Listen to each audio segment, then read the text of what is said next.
Hi everyone. இப்போ நம்ம வந்து ஒரு பிளாண்டிக்கான ரெசிபி பார்க்கலாமா? ஸோ ஃபஸ்ட்டு 2 எக் எடுத்துக்கோங்க. அது நல்லா பீட் பண்ணி வச்சுக்கோங்க. அதுக்கப்புறம் அதில் வந்து 1 டீஸ்பூன் வெண்ணிலா எசன்ஸ் ஆட் பண்ணி அதையும் நல்லா பீட் பண்ணி வச்சுக்கோங்க. அது கூட ஒரு சுகர் எடுத்துகிட்டு நல்லா பவுட்ரு பண்ணிக்கோங்க. பவுட்ரு பண்ண சுகர் எடுத்து நீங்கள் ஆட் பண்ணும்போது உங்களுக்கு மிக்ஸ் பண்ணுறதுக்கு ஈஸியாக இருக்கும். இதுக்கு உங்களுக்கு வந்துட்டு எலக்ட்ரிக் ஹேண்ட் மிக்ஸ் எல்லாம் வேணும்னு அவசியம் கிடையாது. நார்மல் விஸ்க் வச்சு நம்ம பண்ணிக்கலாம். அந்த சுகர் நல்லா கரையிற வரைக்கும் எக்கையும் சுகரையும் நல்லா அடித்து வச்சுக்கோங்க. பேரலாக டபுள் பாய்லர் மெத்தட் யூஸ் பண்ணி ஒயிட் காம்பவுண்ட் அண்ட் பட்டர் இது ரெண்டையும் நல்லா மெல்ட் பண்ணி வச்சுக்கோங்க. ஒயிட் சாக்லேட் பொறுத்த வரைக்கும் மட்டும் நீங்கள் ரொம்ப நேரம் விட்டுட்டிங்கன்னா ஒரு மாதிரி தெரிஞ்ச மாதிரி ஆகிடும். ஸோ ஓரளவுக்கு நார்மல் ஹீட்டில் ரெண்டையுமே மிக்ஸ் பண்ணி வச்சுக்கோங்க.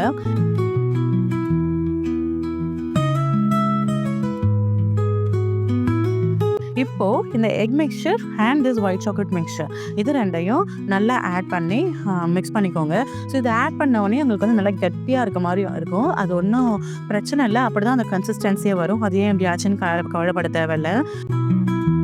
அதுக்கு தேவையான இன்க்ரீடியன்ஸ் வந்துட்டு egg, maida, sugar, white compound, butter, vanilla essence, salt and milk powder இவ்வளோ தான் நமக்கு தேவையான பொருள். ஸோ இது ஒன்று வந்து அதோட கிராம்ஸ் அண்ட் கரெக்டான அளவு வந்து நான் கேப்ஷனில் கொடுக்குறேன். அதை நீங்கள் யூஸ் பண்ணிக்கோங்க.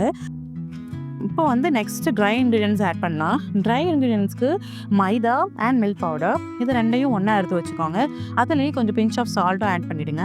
இப்போ இந்த ட்ரை மிக்சரை தனியாக சளிச்சு எடுத்து வச்சுக்கோங்க. அதுக்கப்புறமா அதை நம்ம வச்சுருக்க அந்த வெயிட் இன்க்ரீடியன்ஸ் கூட இதையும் ஆட் பண்ணி கட் அண்ட் ஃபோல்ட் மெத்தடில் நல்லா மிக்ஸ் பண்ணி வச்சுக்கோங்க. மிக்ஸ் பண்ண இந்த பேட்டரை ஒரு ஸ்கொயர் டின் எடுத்து உங்களுக்கு எப்படி தேவையோ அதுக்கேற்ற மாதிரி பார்ச்மெண்ட் பேப்பர்லாம் போட்டு அதில் நீங்கள் இந்த பேட்டரை ஊற்றி 180 டிகிரி செல்சியஸில் 20 to 25 மினிட்ஸ் பேக் பண்ணால் மோஸ்ட்லி 20 மினிட்ஸே அதுக்கு போதும். பட் கொஞ்சம் எனக்கு கார்னர்ஸ்லாம் கொஞ்சம் கிறிஸ்பியாக சீபியாக வேணும் அப்படின்னு நினச்சிங்கன்னா ஒரு 25 மினிட்ஸ் வரைக்கும் பேக் பண்ணி எடுத்துக்கோங்க. அதை எடுத்துட்டிங்கன்னா உங்களுக்கு நல்லா சாஃப்டாக இருக்கும். மிட்லெலாம் அந்த ஓரத்துலலாம் நல்லா சீவியாக இருக்கும். அந்த மாதிரி ஒரு சூப்பரான டெக்ஸ்சரில் இந்த பிளாண்டி கிடச்சிடும்.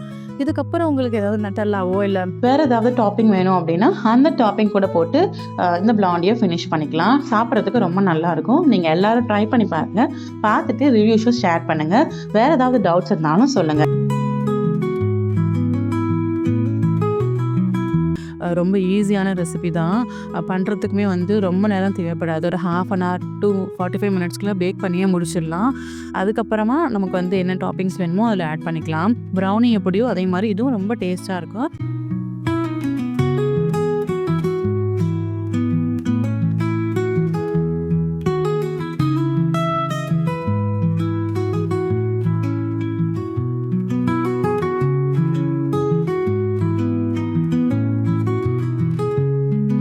இன்கிரீடியன்ஸ் டீடைல்ஸ் எல்லாமே நான் கமெண்ட்டில் கொடுத்துருக்கேன். செக் பண்ணி பாருங்கள். Thank you all.